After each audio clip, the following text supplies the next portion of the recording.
The deserts and plains west of the 100th meridian are known for their arid conditions, very different from the humidity of the east.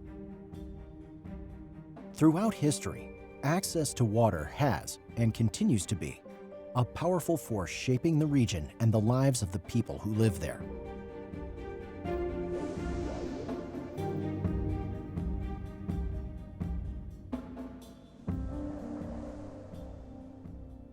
In such a dry region, the ancestors of Native Americans today engineered irrigation canals to supply water for their crops.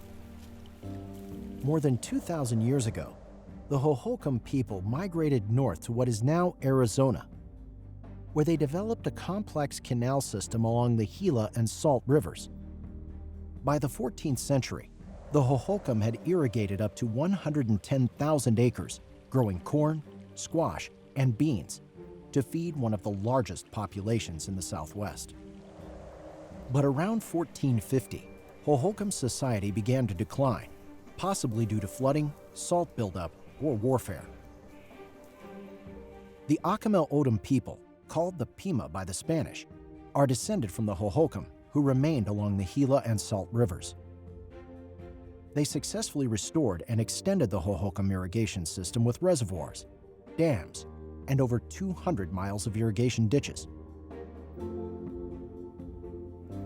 The Akimel O'odham had a flourishing economy and grew an abundance of corn, beans, squash, melons, as well as cotton and tobacco, which they traded and shared with early European settlers.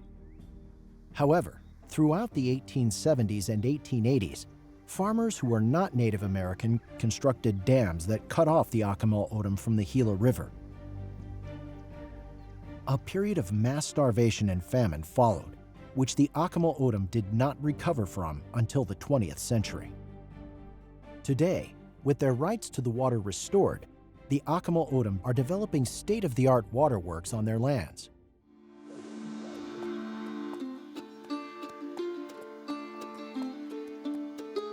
Between 1867 and 1872, explorer John Wesley Powell led a series of expeditions into the Rocky Mountains and on the Green and Colorado rivers. His knowledge of the West led him to oppose the 1862 Homestead Act, which seized millions of acres of land from Native Americans to provide 160 acres of farmland to any American citizen willing to cultivate it. Powell argued that this initiative was unachievable in the arid western regions, which lacked the water to support agricultural development. In 1878, he published a report that called for the federal government to control the rivers of the West and develop irrigation works to distribute water more equitably. In 1888, Congress appropriated $100,000 for Powell to map all the water sources and their drainages in the U.S., giving special priority to those in the West.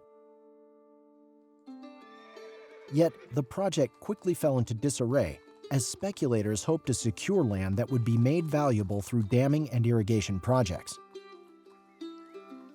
Powell's understanding of the limits of development in the West due to the scarcity of water, along with his belief that water belonged in the hands of the people and not corporations, led him to develop many political and corporate enemies. With many businessmen and politicians worried that Powell's ideas were inhibiting development in the West, Congress cut all funding to the Irrigation Survey in 1890.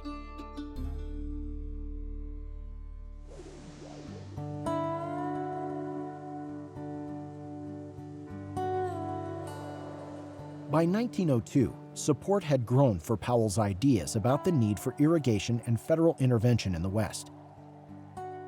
That year, President Theodore Roosevelt signed the Reclamation Act, which funded irrigation projects in 20 western states with the aim of reclaiming arid lands for agricultural use.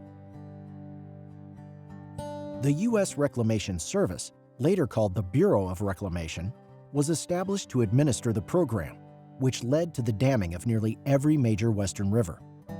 While these projects and later ones helped to provide water to many Americans, many tribal nations were severely negatively impacted by damming operations which destroyed and flooded large portions of their lands. In 1922, The Colorado River was divided into two basins through the signing of the Colorado River Compact. The upper basin was allotted to Colorado, New Mexico, Utah, and Wyoming, while the lower basin supplied water to Arizona, California, and Nevada. Yet, a century of rapid development and climate change has led to a decrease in the river's flow by around 20%. This has required cooperation and in some cases caused growing conflicts, not only among the 7 basin states, but also among other communities not originally considered in the 1922 Compact, including the 30 Native American tribal nations whose rights to their water resources are now being recognized.